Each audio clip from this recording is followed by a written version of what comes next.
Hello and welcome to Phoenix Inspired Coaching, Education, Trials and Triumphs, our weekly questions and answers. Hi, everyone. Whether you're here live or watching the replay, welcome to Coaching for Parents and Teachers Weekly. I'm Maria, a school counselor and life coach. Today, I want to talk to you about something very real, and that is the topic of boundaries. In fact, this live is going to be a boundary in action. I'm not well today. I'm recovering from injuries that I sustained when a 12-year-old illegally was on an e-scooter and hit me from behind and threw me off my bike. I'm dizzy, I've got low energy, and honestly, I am not able to do a half an hour YouTube live. And yet, I'm showing up briefly, not to push through this, not to be a martyr, not because I'm superwoman, but to talk about what it looks like when we don't push through. Because one of the most powerful lessons that we can model for children as parents and as teachers and for ourselves is how to say, I'm not okay right now, and I'm going to do something about it. That's a boundary. So, what exactly are boundaries? Boundaries are limits we set to protect our time, our energy, our values, and our well being. They're not walls, they're not rules, they're tools for connection, for safety, and for well being. And healthy boundaries help us show up consistently without burning out. And it teaches the kids that we raise and teach to also set healthy boundaries. So I'm going to give you a personal example. Today, I set a boundary with myself. No pushing, no pretending that I'm okay. My commitment is to be honest about what's going on. Now, I acknowledge what it feels like to disappoint expectations, like I'm not my usual self. I might disappoint the people out there. Maybe they were expecting something else. But I affirm the importance of self care. Now, let's talk about why parents and teachers need boundaries. So, parents, you're up first. Parents, you can't pour from an empty cup. You just can't. And if you're constantly available, you eventually shut down or you lash out. So saying no to one more play date, one more birthday party, one more soccer game, or I need 15 minutes teaches children to emotional self-regulate and have respect. So we want to be able to teach children emotional regulation and how to respect what people are saying and what their boundaries are. And for each one of us, our boundaries are very personal to ourselves. So where one parent might be saying, hey, I need 15 minutes just to regroup, to relax, to do some deep breathing, or maybe one of those quick naps. For another parent, it might be 20 minutes. For another parent, it might be 30 minutes. For another parent, it might be 5 minutes. So common boundaries that we see in parenting include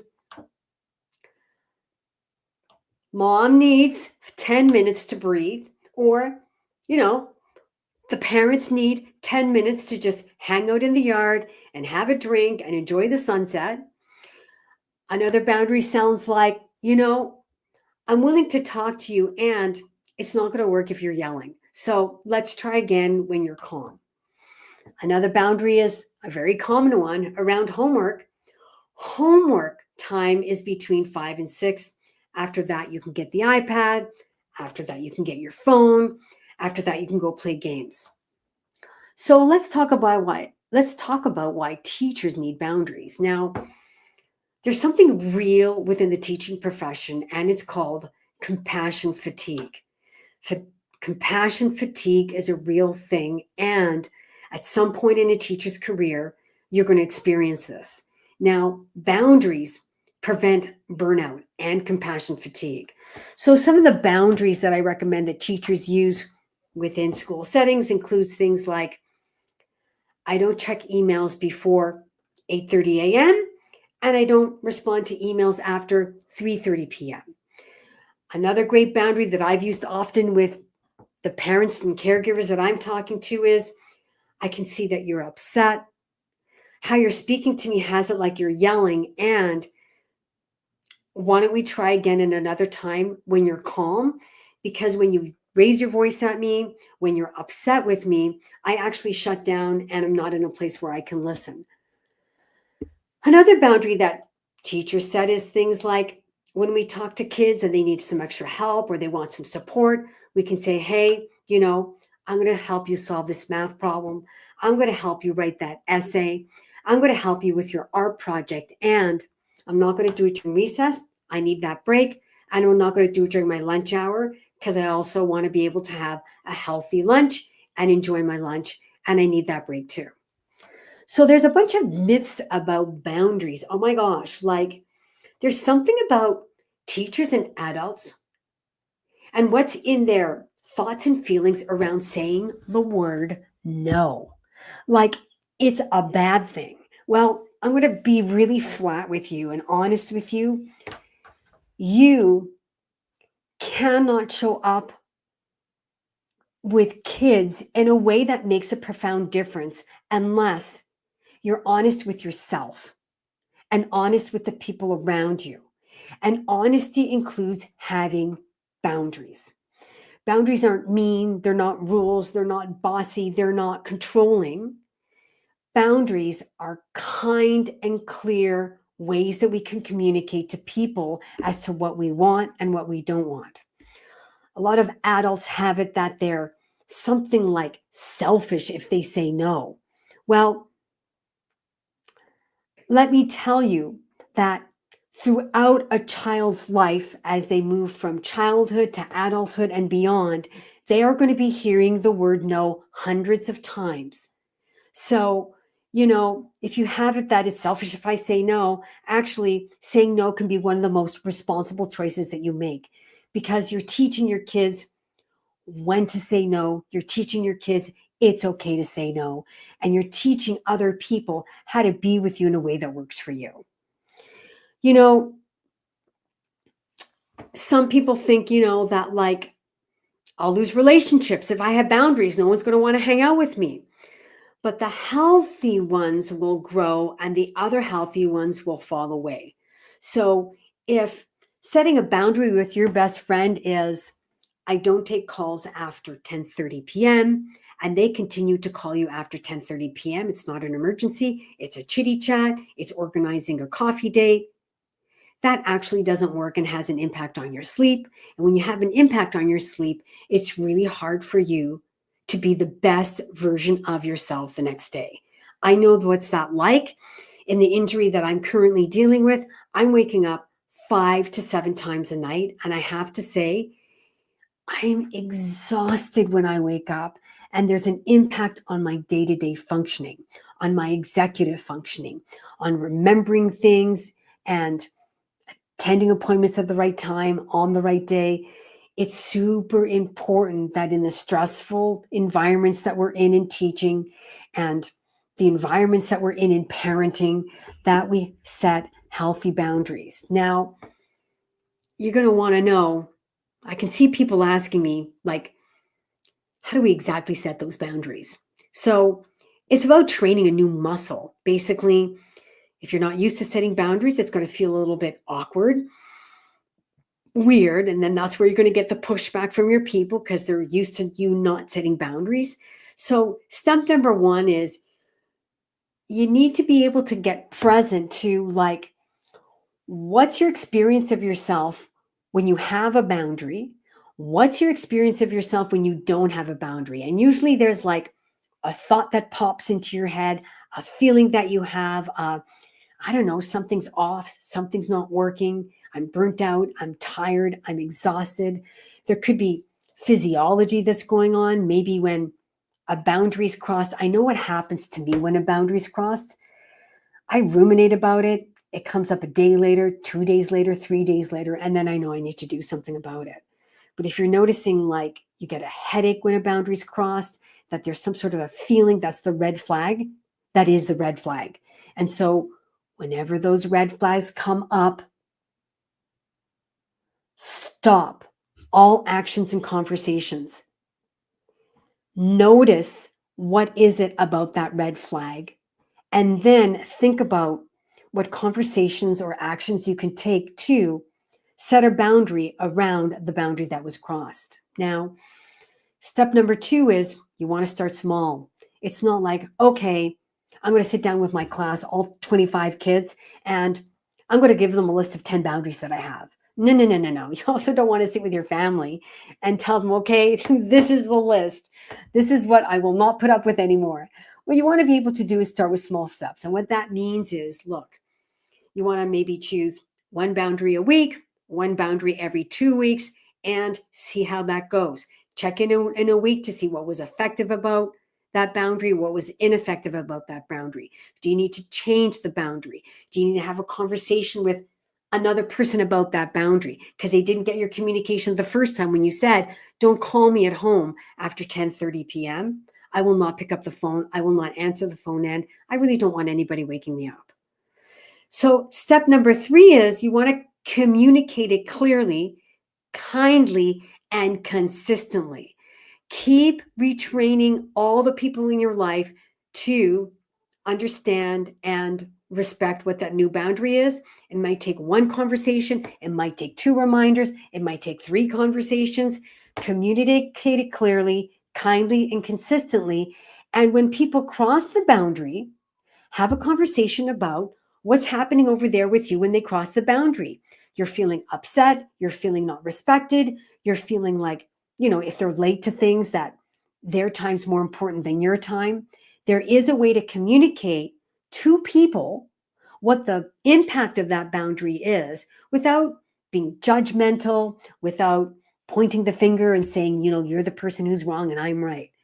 So the last thing I want to say is, and I mentioned this before, yeah, you're going to expect some pushback because that's what humans do. They push back when there's something new and unexpected, and that's normal. And my request is that you stick with it. Don't avoid it.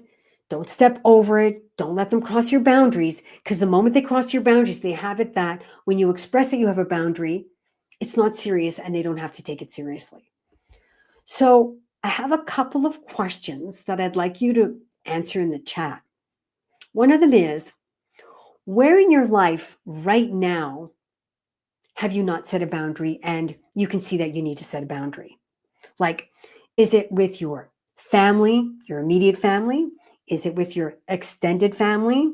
I know lots of adults who would benefit from setting boundaries with their siblings, with their parents, with their caregivers, and they don't, and they constantly complain about it.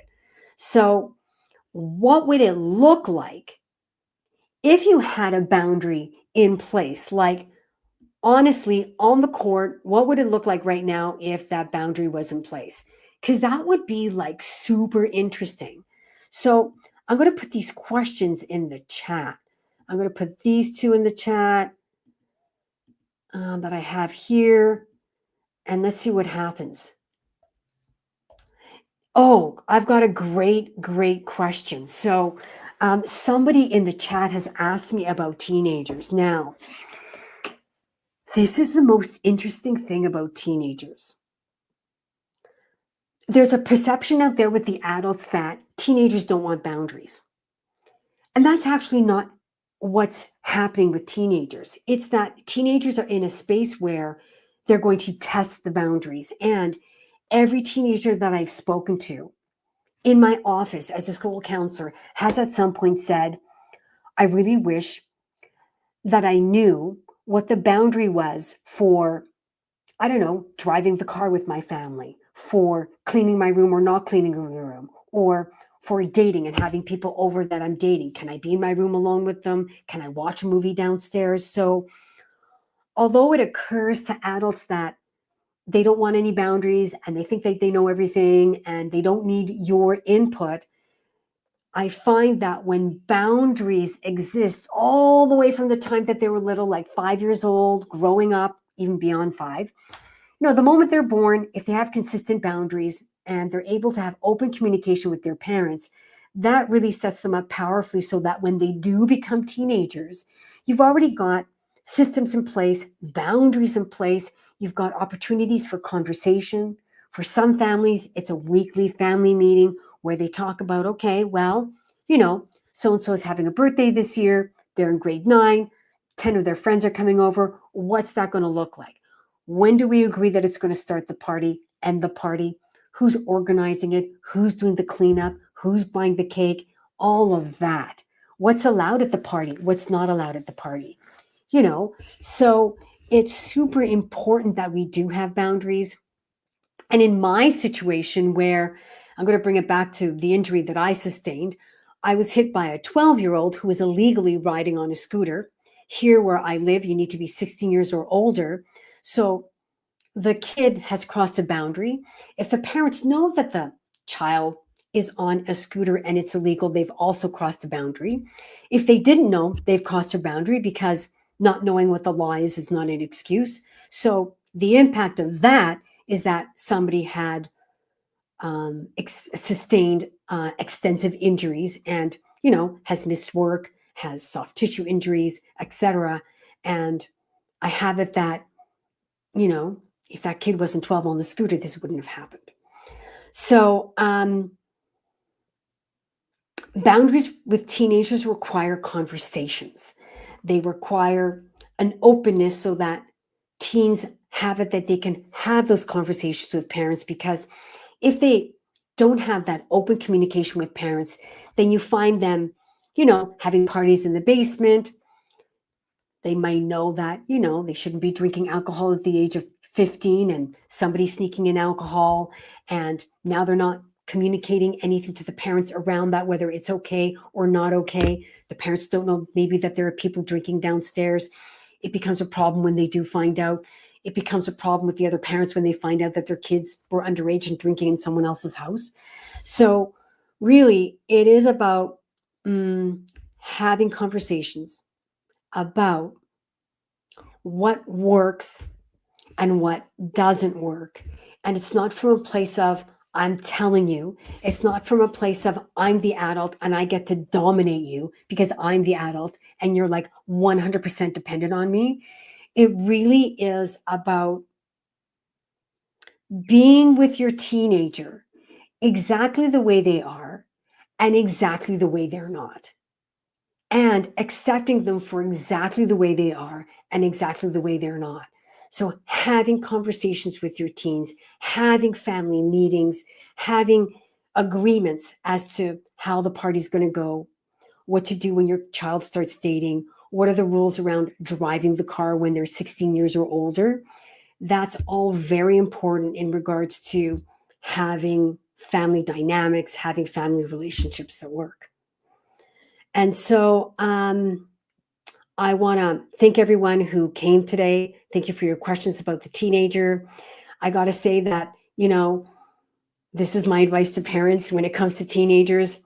Grade 8 is an okay year. In grade 9 is when grade 9 and 10, they are like, my friends know more than you. You don't know everything. Don't tell me what to do. Just get through the grade 9 year, like grade 9, grade 10. When they're grade 11 and 12, they're good to go. And I do have to say that when I was a teacher, I would always tell the administrators in interviews, I'll teach any grade you want, but I will not teach the grade 9s. I did not enjoy teaching the grade 9s because I had them as like anti-authoritarian, I know more than you do, lots of attitude and things like that. And what would have given me some freedom in my relationships with those kids would have been not taking anything personally, number one. Number two, meeting them exactly where they are in their lives. And number three, accepting them exactly the way they are and exactly the way they're not. So I want to thank everybody for coming to our weekly question and answer period with Phoenix Inspired Coaching. These sessions are called Coaching for parents and teachers, education, trials and triumphs.